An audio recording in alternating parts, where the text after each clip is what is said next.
যাত্রীর মতো বিমানবন্দর এসেছেন প্রবীণ এক ব্যক্তি, কিন্তু অন্যদের থেকে তাকে সহজেই আলাদা করা যায় তার উচ্চতার জন্য। কিন্তু মুখে মাস্ক আর মাথায় কালো ক্যাপ পরা এই ব্যক্তিকে নিয়ে কারো কোনো আগ্রহ দেখা গেল না। চেক ইন শেষ করে এগিয়ে গেলেন ইমিগ্রেশনের দিকে। বেশ আয়েশি ভঙ্গিতে নিজের পাসপোর্ট জমা দিলেন ইমিগ্রেশন অফিসারের কাছে। পাতা উল্টাতেই চোখ ছানা বড়া, কারণ তার সামনে দাঁড়িয়ে আছে বাংলাদেশে পরপর দুবারের রাষ্ট্রপতি আব্দুল হামিদ। হামিদদা রাতের আধারে ঢাকা এয়ারপোর্ট দিয়ে তিনি বিমানে চড়ে ঢাকা থেকে নাকি থাইল্যান্ডে চলে যান। এটা কিভাবে সম্ভব হলো? সবচেয়ে আগে যে প্রশ্নটা করা উচিত তার উত্তর ডক্টর ইউনূসকে দিতে হবে। আব্দুল হামিদ পালিয়ে গিয়েছে, তিনি কিভাবে ইমিগ্রেশন ফাঁকি দিয়েছেন, কিভাবে তিনি বাংলাদেশ থেকে ছাড়পত্র নিয়ে বিদেশে পালিয়ে গিয়েছেন। অবশেষে সেই গোপন তথ্য ফাঁস হয়ে গিয়েছে। ফাঁস হয়ে যাচ্ছে সরকারের উপদেষ্টা এবং জামাত নেতারা। এসব পালিয়ে যাওয়ার একটি গোপন ভিডিও দেখাবো, পাশাপাশি তার পালিয়ে যাওয়ার গুরুত্বপূর্ণ বিশ্লেষণ করেছেন তাজ হাশমি। তার আলোচনা শুনলে বুঝতে পারবেন ডক্টর ইউনূসের সহযোগিতায় আব্দুল হামিদ বাংলাদেশ থেকে চলে গিয়েছে। সময়টা তখন রাত 12টা ছুঁই ছুঁই। হযরত শাহজালাল আন্তর্জাতিক বিমানবন্দরে তখনও বিদেশগামী যাত্রীদের ভিড় এতটুকু কমেনি। লাগেজ চেক ইন থেকে শুরু করে ইমিগ্রেশন, সব জায়গাতেই ব্যস্ত সময় পার করছেন এয়ারপোর্ট কর্মকর্তারা।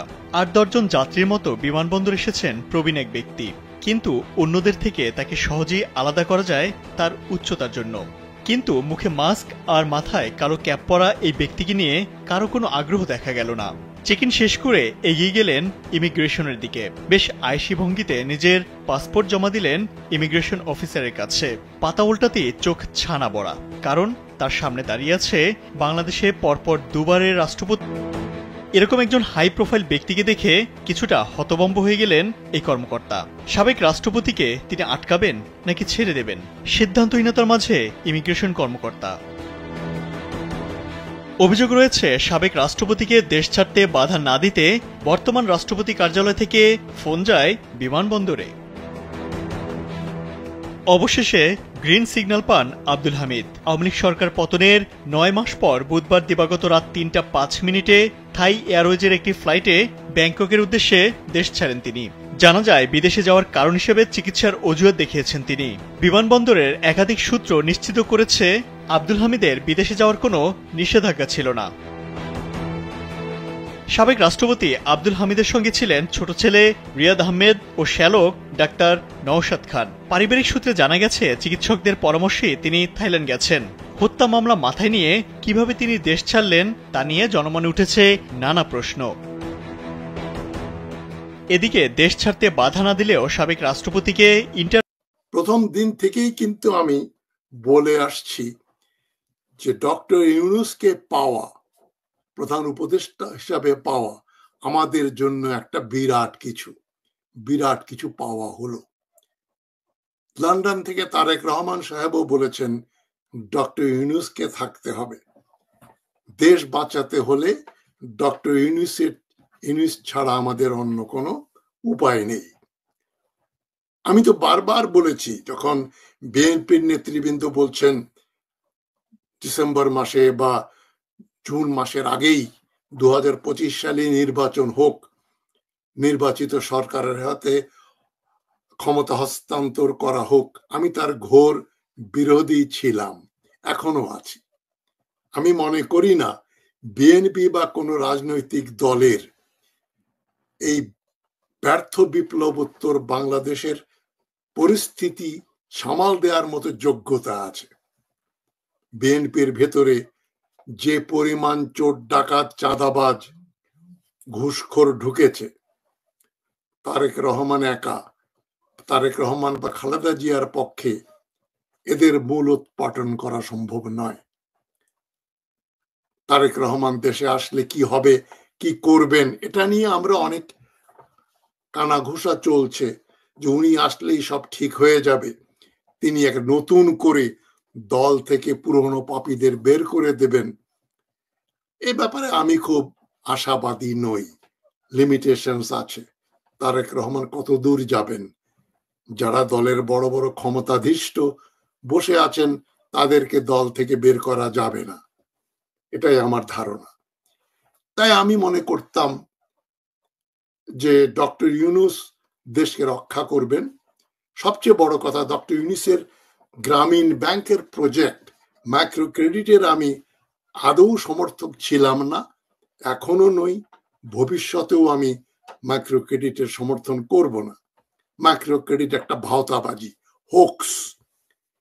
এতগুলো মিথ্যা কথা একসঙ্গে বলা হয়েছে যে অনেকেই মনে করছেন এটা দারিদ্র বিমোচনের একটা ইফেক্টিভ অস্ত্র, তা কিন্তু নয়।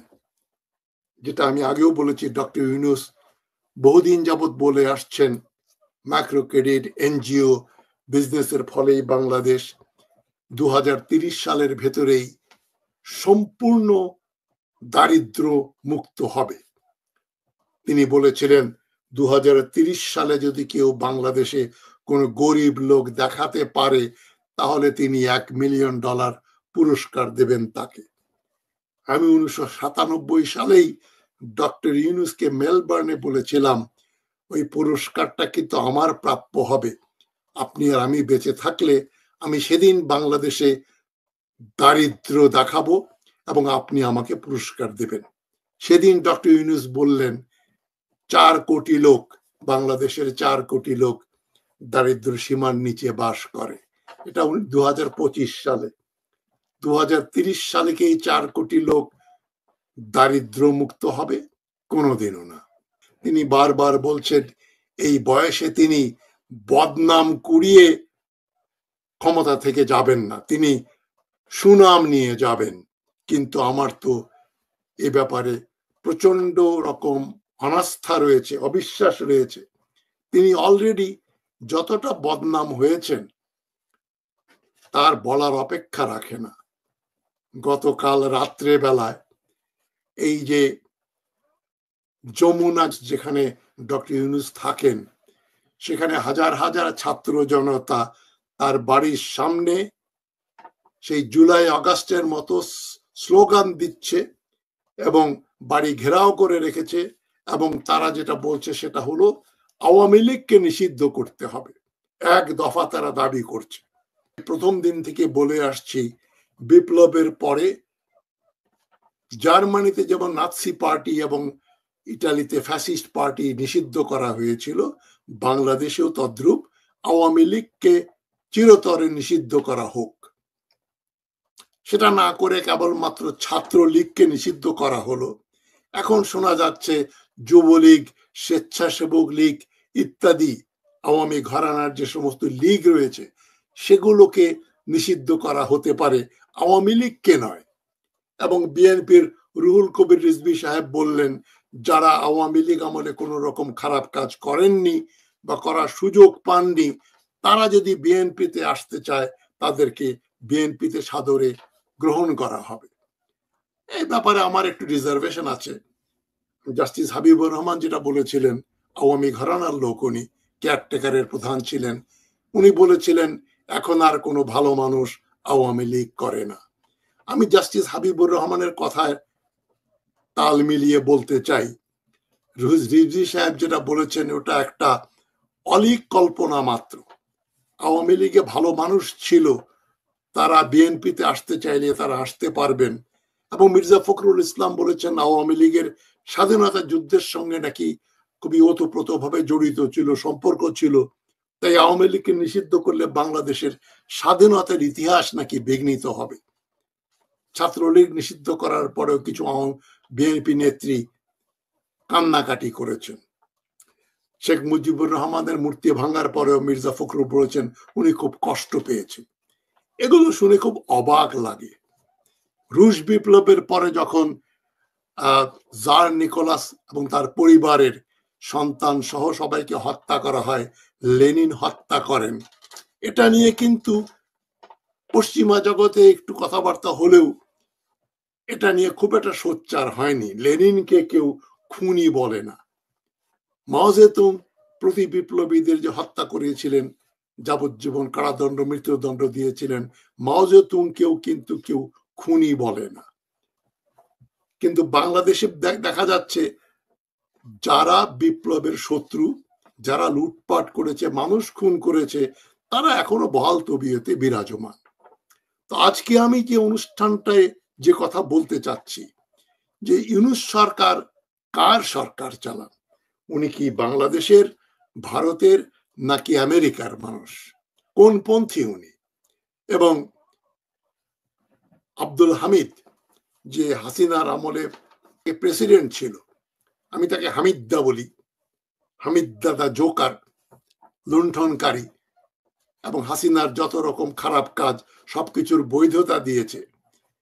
এই হামিদদা বহু অপরাধীকে প্রেসিডেন্টের ক্ষমা দান করেছে। এও করেছে, তার আগে যিনি ছিলেন জিল্লুর রহমান একই কাজ করেছেন, চুপ্পু সাহেবও তাই করেছেন। এই বসংবদ দাস যারা প্রেসিডেন্ট হয়েছে, এবং হামিদদা তার ভিতরে একজন, তার বিরুদ্ধে অনেক অনেক অভিযোগ রয়েছে। হামিদদা রাতের আধারে ঢাকা এয়ারপোর্ট দিয়ে তিনি বিমানে চড়ে ঢাকা থেকে নাকি থাইল্যান্ডে চলে যান। এটা কিভাবে সম্ভব হলো? সবচেয়ে আগে যে প্রশ্নটা করা উচিত তার উত্তর ডক্টর ইউনূসকে দিতে হবে।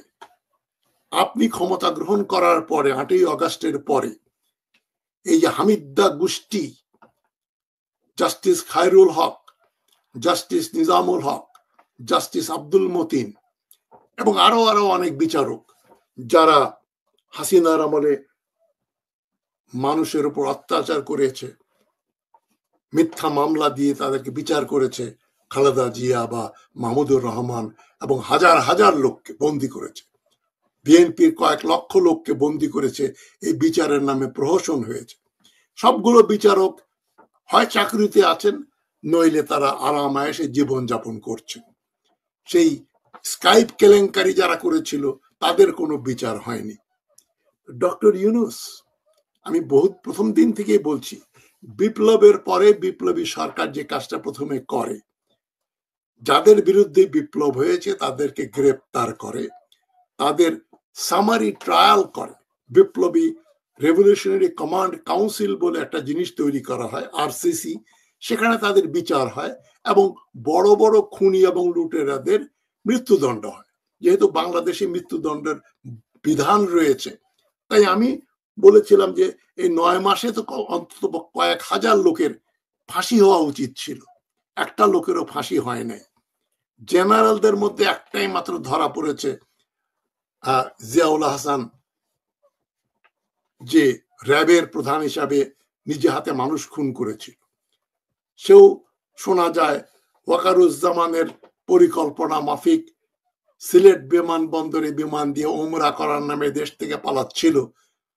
যাত্রীরা তাকে চিনে ফেলে এবং তাকে গ্রেপ্তার করা হয়। একমাত্র জেনারেল জেলে আছে, আর সব জেনারেলরা এখন আরাম আয়েশে অনেকেই চাকরি বাকরি করছে।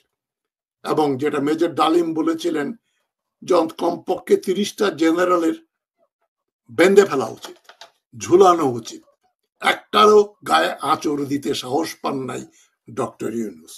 ডু অর ডাই, এসপার ওসপার, হয় উনি থাকতেন নইলে ওয়াকারুজ্জামান থাকতেন। সে সাহস ডক্টর ইউনূস দেখান নাই, এটা আমি বলতাম। কিন্তু এখন দেখছি সাহস না, উনি ওই পক্ষেরই লোক। যারা খুনি তাদের বিচার হয় নাই। এখন হামিদদা পালিয়ে যাওয়ার পরে স্বরাষ্ট্র উপদেষ্টা জেনারেল জাহাঙ্গীর আলমকে সাংবাদিকরা জিজ্ঞেস করলেন যে আপনি কি জানেন প্রেসিডেন্ট হামিদ সপরিবারে পালিয়ে গেছেন? বলছেন না, আপনাদের কাছে প্রথম শুনলাম, আমি তো জানি না। আপনারা ভিডিওটা দেখলে দেখবেন। এটা আমাদের মনে করিয়ে দেয় হাসিনার দ্বিতীয়বার যখন ক্ষমতায় আসে, স্বরাষ্ট্রমন্ত্রী ছিলেন আসাদুজ্জামান খান। এই আসাদুজ্জামান খান 2008 সালে যখন অনুপ চেটিয়া আর উলফার নেতা ভারতের, তাকে হাসিনা সরকার বর্ডার পার করিয়ে ভারতে তাকে দেখা যায়, ভারতীয় টেলিভিশনে তার ছবি দেখা যায় যে তাকে জেলখানায় ভর্তি করা হয়েছে। আসাদুজ্জামান খানকে জিজ্ঞেস করা হয়েছিল, উনি বললেন উনার কাছে কোনো তথ্য নেই, উনি জানেন না। ঠিক কাকতালীয় ভাবে দেখা যাচ্ছে জাহাঙ্গীর আলমকে যখন তারা জিজ্ঞেস করলো, উনি বললেন উনি তো জানেন না যে উনি বিদেশে পার হয়ে গেছেন রাত্রেবেলা, কিভাবে গেলেন। এবং উনি, আপনার ভিডিও দেখলে দেখবেন, উনি বলছেন এদের শাস্তি দিতে হবে, আর যদি এদের শাস্তি দিতে না পারি তাহলে আমি নিজেই পদত্যাগ করব। দেখা যাক জাহাঙ্গীর আলম সাহেব কতটা তার কথা রাখেন। এবং তিনি আরেকটা কথা বলেছেন, এটাও যে আমরা ইন্টারপোল দিয়ে গ্রেফতার করে নিয়ে আসব জাহাঙ্গীর আলমকে। আপনার ইন্টারপোল তো শেখ হাসিনার বিরুদ্ধেও ব্যবহার করার কথা, করা যাচ্ছে না। আপনি কি আমরা কি ধরে নেব যে হামিদা সে বিদেশে চলে গেছে, তাকে আবার আমরা ইন্টারপোল দিয়ে ধরে আনতে পারবো? তাকে গ্রেফতার করা হলো না কেন 8ই অগাস্টে যখন ইউনূস শপথ গ্রহণ করলেন, বা তার আগে 5ই অগাস্ট কেন হামিদদাকে গ্রেফতার করা হলো না? রাষ্ট্র উপদেষ্টা জাহাঙ্গীর আলমের উত্তর দিতে পারবেন না, উত্তর দিতে পারবেন কেবল ডক্টর ইউনূস। তিনি তো একটু তোতলান, একটু মিষ্টি মিষ্টি সুন্দর করে কথা বলেন, সারবস্তু কম। উনি যখন কথা বলেন শুনতে ভালো লাগে, কিন্তু কথা শেষ হলে চিন্তা হয় যে উনি কি বললেন। উনাকে নুরুল কবির নিউ এজ পত্রিকার সম্পাদক ইন্টারভিউ করেছিলেন। উনি তাকে জিজ্ঞেস করলেন যে আপনি প্রধান উপদেষ্টা হয়েছেন, কিসের প্রধান উপদেষ্টা, কার প্রধান উপদেষ্টা, শাহাবুদ্দিন চুপ্পুর প্রধান উপদেষ্টা নাকি? উনি বললেন আমি তো এটা চিন্তা করে দেখি নাই। তো আপনি একটা পজিশনে শপথ নিচ্ছেন, বাংলাদেশের কনস্টিটিউশন নিয়ে হাসিনার পা ছুঁয়ে যে সালাম করতো সেই কুখ্যাত চুপ্পু, শাহাবুদ্দিন চুপ্পুর কাছে শপথ নিলেন। আপনি কিসের প্রধান উপদেষ্টা হলেন, কেন হলেন, আপনি নিজেই জানেন না। আপনি কোনটা আপনার কাছ থেকে আমরা কি শুনবো? আপনি তো কোনো কিছুই জানেন না, জানার চেষ্টাও করেন না, বোঝেন না, বোঝারও চেষ্টা করেন না। বিপ্লব বোঝেন না, আন্তর্জাতিক রাজনীতি বোঝেন না, আন্তর্জাতিক সম্পর্ক বোঝেন না, কিন্তু আপনি দেশের প্রধান উপদেষ্টা, প্রধানমন্ত্রীর মতো জায়গা। যাই হোক, এখন চিড়িয়া তো পার হয়ে গেছে, হামিদদা পার হয়ে গেছে। এখন জাহাঙ্গীর আলমের কি হয় সেটা আমাদের দেখার অপেক্ষা। যারা পার করে দিয়েছে, মানে এয়ারপোর্টে যে পুলিশ অফিসার থাকে, অফিসার ইনচার্জ থাকে, তারা ক্লিয়ারেন্স না দিলে কেউ এয়ারপোর্ট থেকে বেরিয়ে প্লেনে চড়তে পারে না। এই ক্লিয়ারেন্স যারা দেবে তারা আওয়ামী লীগের লোকজন। এদেরকে ডক্টর ইউনূস বহাল তবিয়তে রেখে দিয়েছেন, একটা লোককেও গ্রেফতার করেন নাই। যদি দেখতাম যে 300 ওসির ফাঁসি হয়েছে, 50টা এসপি ডিআইজি লেভেলের অফিসারদেরকে ফাঁসি দেওয়া হয়েছে, তাহলে বুঝতাম লোকে ভয় পেত, চাঁদাবাজিও হতো না, এবং কেউ এই ধরনের অপরাধ করার আগে 50 বার চিন্তা করত।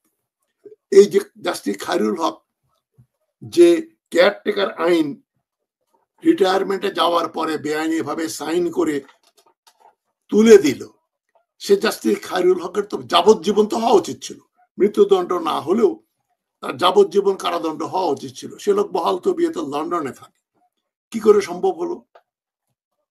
এর উত্তর দিতে হবে ডক্টর ইউনূসকে, কেন উনি প্রধান উপদেষ্টা। বিদেশে গেল কি করে? সবগুলো খুনি দালালরা চলে গেল কি করে? ওয়াকারুজ্জামান বলল যে 600-র বেশি আওয়ামী লীগকে উনি আশ্রয় দিয়েছিলেন, পরে ছেড়ে দিয়েছেন। কোথায় ছেড়ে দিলেন, কাদেরকে ধরেছিলেন, কোনো নামটাম আমরা পেলাম না। শোনা যায় কাউয়া কাদের থেকে শুরু করে আওয়ামী লীগের বড় বড় রুই কাতলাকে ওয়াকারুজ্জামান শেল্টার দিয়েছিলেন, এবং হাসিনাকেও পার করে দিয়েছেন বেআইনি ভাবে। বিমান বাহিনীর বিমান ব্যবহার করে হাসিনা রেহানাকে উনি পার করে দিয়েছেন। এর জন্য কেউ জবাবদিহিতা করতে হয় নাই। কত বড় দুঃসাহস! কবে নির্বাচন হবে, কি হবে না হবে এ সম্বন্ধে স্টেটমেন্ট দিয়ে বেড়ায় ইউনিফর্ম পরা একজন জেনারেল। তার সঙ্গে ভারতের পররাষ্ট্র মন্ত্রণালয়ের বড় লোকজন যারা বাংলাদেশে আসেন, তারা ইন ক্যামেরা গোপনে তার সঙ্গে কথাবার্তা বলেন ঢাকা ক্যান্টনমেন্টে। উনি তাদের সঙ্গে কথা বলছেন, এই খবরটাই আসে। কিন্তু একজন সেনাপতি কি জন্য পররাষ্ট্র মন্ত্রণালয়ের তার ভারতের লোকজনের সঙ্গে কথা বলছেন, সেখানে কোনো সিভিলিয়ান রিপ্রেজেন্টেটিভ নাই, দেশে তো মার্শাল্য নেই। তো এই ওয়াকারুজ্জামানটা কে? হাসিনার পোষ্য। হাসিনার পোষ্য এখনো জেনারেল থাকে কি করে? যার আমলে তো খুন খারাপি হয়েছে, যার নেতৃত্বে খুন খারাপি হয়েছে। 3রা অগাস্টে উনি বলেছেন আর সেনাবাহিনী গুলি করবে না, ততদিনে জুনিয়র অফিসাররা, সৈনিকরা বলে দিয়েছে তারা কোনো লোক হত্যা করবে না। সুতরাং ওয়াকারুজ্জামান দেশপ্রেমের বশত না, নিজের জানের ভয়ে, চাকরির ভয়ে বলেছেন আর গুলি করা হবে না। তো মিথ্যাচার করেছেন যে মাত্র নাকি 5 জন লোককে আহত করেছে সেনাবাহিনীর গুলি। র্যাবের হেলিকপ্টার দিয়ে যে পাইলট গুলি করলো, সেই পাইলটদের গ্রেপ্তার করা হয়েছে? হয় নাই। এই যে কয়েকটা লেফটেন্যান্ট কর্নেলের ছবি আসলো, AK-47 দিয়ে বসে গুলি করে মানুষ হত্যা করেছে, স্নাইপার ব্যবহার করা হয়েছে, বাড়ির ছাদের উপর থেকে গুলি করে মানুষ হত্যা করা হয়েছে, ওগুলো কি গ্রেপ্তার হয়েছে? ফাঁসি, এতদিনে ফাঁসি হওয়া উচিত ছিল না? 9 মাস। এর বিচার করতে তো 15-20 দিন লাগার কথা ছিল। ডক্টর ইউনূস চিন্তাও করেনি। উনি চিন্তা করেছেন আমার মামলাগুলো খারিজ হয়ে গেছে, আর অন্যরা যায় যেখানে যাক, আমার কি যায় আসে। তিনি মাহমুদুর রহমানের মামলাও উড্ড করার নেই, তারেক রহমানেরটাও উড্ড করার নাই। তিনি আসিফ নজরুল মিলে খেলা দেখছেন। কদিন ঝুলাই, এদের ঝুলাই, ওদের মামলা টামলা উড্ড করবো কেন, বিদেশে আছে থাকুক। এই তো নীতি আপনার, অলিখিত তাই, আপনার মনের ভিতরে তাই। আপনি গ্রামীণ ব্যাংকের যত রকম বকেয়া ছিল, যা কিছু ছিল, ওগুলো রাতারাতি আপনি পরিষ্কার করে ফেলেছেন। আপনার বিরুদ্ধে অনেক অভিযোগ আছে, আমার কাছেও আছে, আমিও জানি। আমি গ্রামীণ ব্যাংক নিয়ে কাজ করেছি, বইয়ে চ্যাপ্টার লিখেছি। গ্রামীণ ব্যাংক, ব্র্যাক, প্রশিকা, বড় বড় এনজিওরা আপনারা কি করেছেন আমার কাছে দর্পণে। ওগুলো আমি আনছি না। আপনি এই গত 9 মাসে কি করলেন সেই ফিরিস্তি দিলে তো আমাদের লজ্জা হয়। আপনি আপনার আপন ভাতিজাকে বানালেন অ্যাসিস্ট্যান্ট প্রেস সেক্রেটারি, আপনি জাতিসংঘে গেলেন, নিজের মেয়েকে নিয়ে গেলেন। এগুলোর তো জবাবদিহিতার একটা ব্যাপার আছে, এটা জবাবদিহিতার ব্যাপার আছে গণতান্ত্রিক রাষ্ট্রে। তবে আপনি তো ফিউডাল লর্ডের মতো ব্যবহার করেন, কথাবার্তা বলেন, আপনি নিজেকে রাজনীতিকদের মতো বলেন না। আপনি একটা আপার পেডেস্টাল থেকে কথা বলেন, যদি আপনি কুর্তা পায়জামা পরেন, দেখলে খুব সাধারণ মনে হয়, কিন্তু আপনার অ্যাটিটিউড কিন্তু খুব সাধারণ না। তবে আপনি খুব মিষ্টি ভাষায় কথা বলেন, হাসেন, বিনয়ের সঙ্গে কথা বলেন, এগুলা দেখে লোকে প্রতারিত হয়। আমিও হয়েছি, আমিও মনে করতাম আপনার কোনো বিকল্প নাই। কিন্তু নেচার কোনো ভ্যাকিউম রাখে না। এই যে প্রকৃতি, তার নিয়মাচার শূন্য স্থান পূরণ হয়ে যায়। আপনি চলে গেলে আরেকজন আসবে। তবে আপনাকে পেলে আমাদের লাভ যেটা হতে পারত, আপনি সারা বিশ্বে পরিচিত, আপনি টেলিফোন করে পৃথিবীর যে কোনো প্রেসিডেন্ট, প্রধানমন্ত্রীর সঙ্গে কথা বলে অ্যাপয়েন্টমেন্ট করে দেখা করতে পারেন। এটা বাংলাদেশের জন্য একটা অ্যাসেট ছিল। আপনি তাদের সঙ্গে দেখা করে বাংলাদেশের জন্য কি দরকার সেটা সে পরিকল্পনা করতে পারতেন। তা না করে আপনাকে দেখলাম আপনার ফরেন পলিসি এতই ইনেপ্ট, এতই ভঙ্গুর, ভাঙাচুরা। আপনি আরাকান আর্মির সঙ্গে সমঝোতার কথা চিন্তা করলেন কেন? গুটেরেস, জাতিসংঘের সেক্রেটারি জেনারেল, জাতিসংঘ মানেই তো যুক্তরাষ্ট্র, তাদের প্রতিনিধিত্ব করে জাতিসংঘ। IMF, world bank, Asian development bank, জাতিসংঘ, সবকিছুই মার্কিন যুক্তরাষ্ট্র এবং ইউরোপিয়ান ইউনিয়ন চালায়, এদেরই ক্লাব। গুটেরেস এসে বলল যে করা উচিত, আরাকান আর্মির সঙ্গে যোগাযোগ করা উচিত, ডায়ালগ করা উচিত। আপনি সে কথা বললেন, ডক্টর খলিলুর রহমানও বললেন। জনগণের বাম এবং ডানের প্রতিবাদের ফলে আপনারা পিছু টান দিলেন যে না, আমরা কোনো চুক্তি সই করিনি। কিন্তু আপনাদের ধৃষ্টতা, এ ধরনের একটা ব্যাপার হতে পারে, বাংলাদেশ আরাকান আর্মির মতো সন্ত্রাসী দলের সঙ্গে যোগাযোগ করবে, মার্কিন যুক্তরাষ্ট্রের আশীর্বাদ পুষ্ট, ভারতের আশীর্বাদ পুষ্ট চীনের সঙ্গে যাদের গন্ডগোল। চীন যদিও আরাকানটা মনিটর করছে, এখনো প্রত্যক্ষভাবে আরাকান আর্মির বিরুদ্ধে যায়নি, তবে মার্কিন যুক্তরাষ্ট্রের বার্মা অ্যাক্ট অনুযায়ী আরাকান আর্মিকে দিয়ে আরাকান স্বাধীন করা হবে। আরাকান স্বাধীন করবে কেন? আরাকান তো বাংলাদেশের অংশ। 1784 সালে মিয়ানমার দখল করেছিল। ডক্টর ইউনূসের মুখ দিয়ে তো কথাটা বের হওয়া উচিত ছিল। উনি তো চট্টগ্রাম আরাকান একই বংশীয় লোকজন তারা। আপনার তো বলা উচিত ছিল আরাকান বিলংস টু বাংলাদেশ, জাতিসংঘের সেক্রেটারি জেনারেলকে বলা উচিত ছিল। এটা এখনো কেউ বলেনি। আমি একমাত্র ব্যক্তি 2017 থেকে বলে আসছি, আরাকান আমাদের হারানো রাজ্য দখল করে নিয়েছে বার্মা। ওইখানে না বলে আরাকান স্বাধীন করে আরাকান আর্মি একটা ওখানে চীনের বিরুদ্ধে একটা বেস বানাবে আমেরিকা, এবং চীন যাতে বঙ্গোপসাগরে ঢুকতে না পারে সেই জন্যই তো পরিকল্পনা, ভারতকে খুশি করার জন্য। তো আমাদের প্রশ্ন আসে, আপনি আরাকান আর্মির সঙ্গে সমঝোতা করে যেটা করতে চাচ্ছিলেন, ওটা কাদের খুশি করার জন্য? আমেরিকাকে নাকি ভারতকে? আপনি কাদের লোক? বাংলাদেশের, ভারতের, না আমেরিকার? এই প্রশ্ন কিন্তু এখন সবার মনের ভেতরে উঠছে। আপনি কিন্তু মিউজিক ফেস করতে যাচ্ছেন, আপনার জনপ্রিয়তা কিন্তু যেখানে ছিল সেখান থেকে নেমে গেছে, আরো নেমে যাবে। এই যে বাড়ির সামনে দেখেন, তাকিয়ে দেখেন ছেলেমেয়েরা কি বলছে। আজকে ভদ্রভাবে আপনাকে দাবি করছে আওয়ামী লীগ নিষিদ্ধ করো। আপনি যদি আওয়ামী লীগকে নিষিদ্ধ না করেন তখন কি বলবে জানেন? এক দফা এক দাবি, ইউনূস তুই কবে যাবি। আমি বলে দিলাম, এটা কিন্তু আসছে, আপনি অপেক্ষা করেন। আপনি আওয়ামী লীগকে নিষিদ্ধ না করলে আপনার বিরুদ্ধে এই স্লোগান আমিই দেব, আমরা বলবো তুই কবে যাবি। আপনি লিমিট ক্রস করে আইন, শাসনতন্ত্র, আমাদের সাধারণ জ্ঞান, জনগণের যা আশা করে, তাদের এক্সপেকটেশন, সবকিছুর বিরুদ্ধে চলে গেছে। আপনি আওয়ামী লীগ নিয়ে গড়িমসি করছেন কেন? আওয়ামী লীগটা যেহেতু ভারতপন্থী দল, আপনি নরেন্দ্র মোদীকে নাখোশ করতে চান না, ভারতকে আপনি নাখোশ করতে চান না। এবং হাসিনা যেটা বলতো আপনি বলেন না। হাসিনা বলতো ভারতকে দিয়েছি, ভারত সারা জীবন মনে রাখবে। আর আপনার কথা হচ্ছে দরকার হলে ভারতকে আমরা দেব, অনেক কিছুই দেব, ভারত আমাদের বন্ধু রাষ্ট্র, এটাই আপনার নীতি। এবং যমুনা গেস্ট হাউসের সামনে যে হাজার হাজার ছাত্র জনতা যে দাবি করছে আওয়ামী লীগ কবে নিষিদ্ধ করবেন, এটা ভেবে দেখেন। আওয়ামী লীগ নিষিদ্ধ না করলে কিন্তু আপনি নিষিদ্ধ হয়ে যাবেন। অলরেডি বিপ্লব ব্যর্থ হয়ে গেছে এবং আপনার সরকারকে আমি যেটা বলি, এটা কোমর ভাঙা সরকার, সিদ্ধান্ত নিতে পারে না, সাহস পায় না, বিপ্লবী কোনো কাজ করে না। বহুবার বলেছি, আপনার হাতে নেপোলিয়নের তরবারি। নেপোলিয়ন ফরাসি বিপ্লব যখন ব্যর্থ হতে যাচ্ছিল উনি ক্ষমতা গ্রহণ করেছিলেন, আপনি সেটা করতে পারেননি, করার ইচ্ছাও নাই। আপনার ভাব দেখে মনে হচ্ছে আপনি নির্বাচন দিয়ে চলে যাবেন, আবার সংস্কারও করবেন, নির্বাচনও দেবেন ডিসেম্বরে। সম্ভব না। সংস্কারটা কে ইমপ্লিমেন্ট করবে?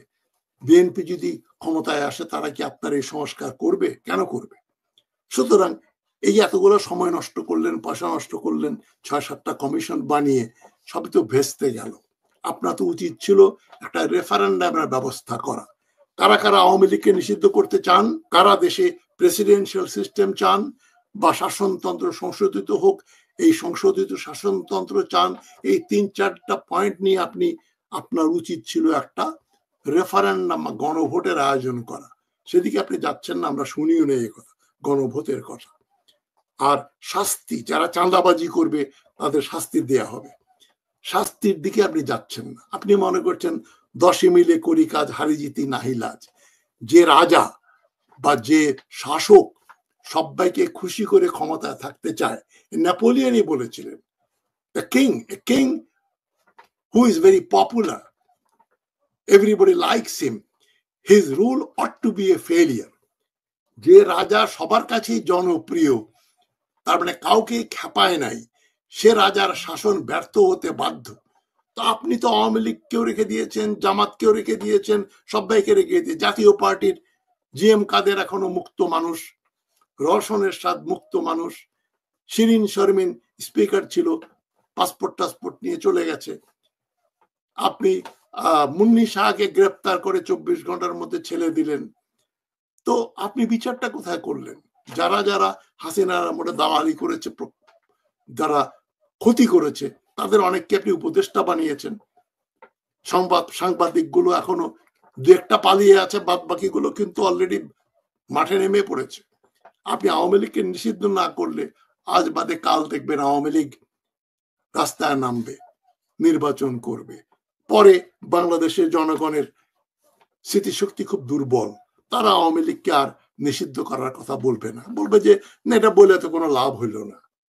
ডক্টর ইউনূস, এই ছাত্র জনতা আপনি এতে ঠিক ভালো করে চিনতে পারেননি, কেননা হাসিনা বিরোধী আন্দোলনে আপনার তো কোনো কন্ট্রিবিউশন নাই, শূন্য। আপনি শূন্য কন্ট্রিবিউট করেছেন, আপনাকে জেল দিয়েছে।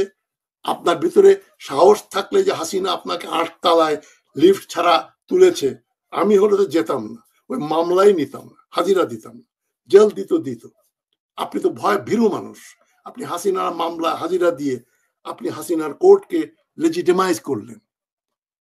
তো যেটা খালেদা জিয়াকে দিয়েও বিএনপি করিয়েছে, খালেদা জিয়ার বিরুদ্ধে মিথ্যা মামলা, তাকে মওদুদ আহমদ গং তাকে মামলায় হাজির হতে বলল, তাকে গ্রেপ্তার করা হলো, কিছুই হলো না। সুতরাং আপনি নিজের সম্মান রক্ষা করতে পারেননি, আপনার সাহস নেই। সুতরাং আপনি বাংলাদেশের সাহসের সঙ্গে একটা ভালো সরকার চালাবেন, এটা আমরা আশা করতে পারি না। আপনার ব্যর্থতা আপনি যথেষ্ট দেখিয়েছেন, আর কোনো সাইন নাই যেটা দেখে আমরা মনে করব আপনি একটা কিছু করবেন, ভালো কিছু করবেন, নতুন ভাবে কিছু শুরু করবেন। বিপ্লব তো আপনি বোঝেন না, বিপ্লব অলরেডি ব্যর্থ হয়ে গেছে। ছাত্র জনতাদের বলছি, যারা আমার অনুষ্ঠান দেখছো তাদের বলছি, তোমাদের আবার লগি বৈঠা নিয়ে রাস্তায় নামতে হবে। ডক্টর ইউনূস তোমাদের সঙ্গে থাকলে ভালো, উনি যদি না থাকেন তাহলে কোন স্লোগান দিতে হবে তোমরা ভালো জানো। তবে তোমরা আওয়ামী লীগকে নিষিদ্ধ না করা পর্যন্ত যমুনা থেকে সরবে না। যমুনায় ঘেরাও করে আওয়ামী লীগকে নিষিদ্ধ ঘোষণার পরেই তোমরা জায়গা ছাড়বে, এবং এটা হবে তোমাদের প্রথম বিজয়। এই বিজয়ের পরে তোমরা সরকারকে বাধ্য করবে যত লোক রয়েছে হামিদদার মতো, এগুলোকে অবিলম্বে গ্রেপ্তার করতে হবে, চুপ্পুক অপসারণ করতে হবে, ওয়াকারুজ্জামান সহ 30-35টা জেনারেলের কে অপসারণ করে বিচার করতে হবে মৃত্যুদণ্ড, তাদের মানুষ খুনের জন্য। পুলিশ অফিসার আছে, আমলা আছে, ব্যবসায়ী আছে, রাজনীতিবিদ আছে, যারা যারা মানুষ খুন ও লুণ্ঠনে প্রত্যক্ষভাবে জড়িত ছিল তাদের বিচার করতে হবে।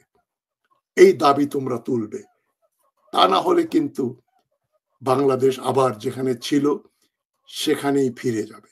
হাসিনার মতো বাংলাদেশ আবার ওই হাসিনা যেখানে রেখে গিয়েছিল সেখানেই ফিরে যাবে।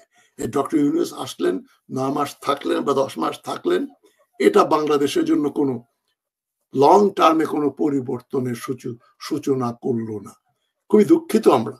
আমি যে আশা করেছিলাম যে আপনি আপনার নাম দিয়েই তো কাটবে, আপনি সবকিছু ঠিকঠাক করে ফেলবেন, তা হচ্ছে না। আপনি আমেরিকা এবং IMF ছাড়া কিছু বোঝেন না। IMF এবং আমেরিকা যদি বলে এটা খারাপ, আপনার ধরতে হবে ওটা ভালো। ওরা যদি বলে এটা ভালো, তাহলে ধরতে হবে এটা খারাপ। যেমন শেরে বাংলা একে ফজলুল হক যখন মুখ্যমন্ত্রী ছিলেন 1940-এর দশকে, উনি বলেছিলেন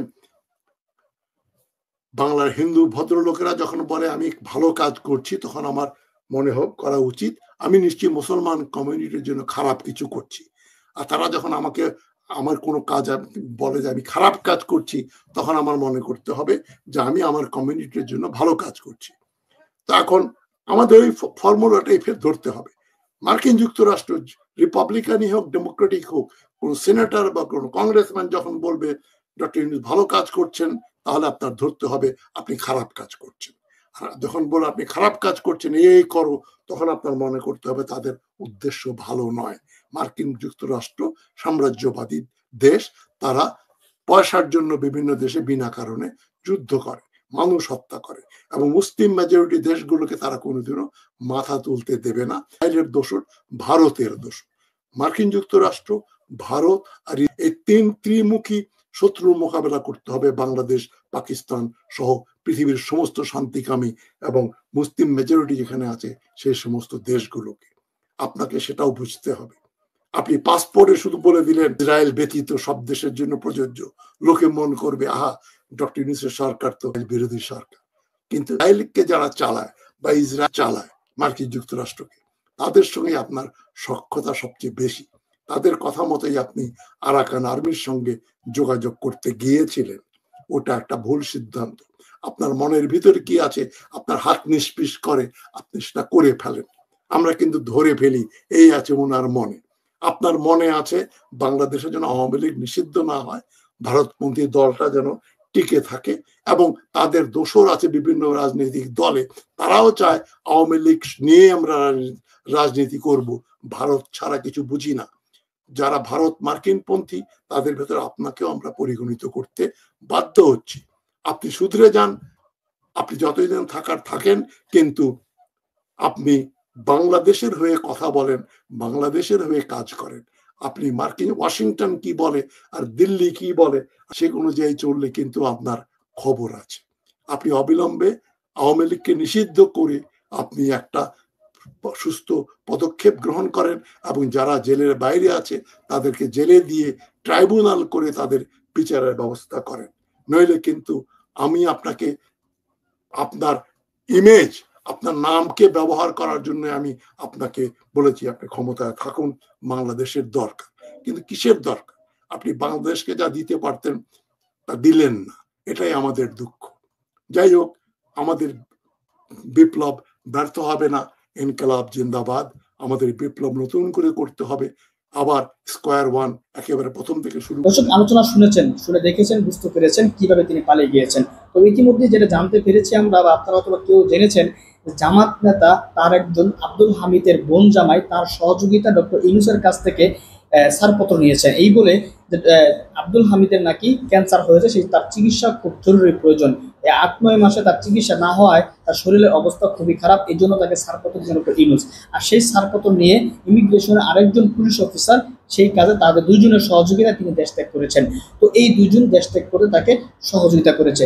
এখন কথা হচ্ছে ডক্টর ইউনূস কেন ছাড়পত্র দিলেন, ডক্টর ইউনূস কি মনে করে তাকে দেশ ত্যাগের অনুমতি দিলেন? বোঝা যাচ্ছে এখানে ডক্টর ইউনূসের কোনো একটা কিছু আছে, হয়তোবা সেটা আমরা এখনো পর্যন্ত জানতে পারতেছি না।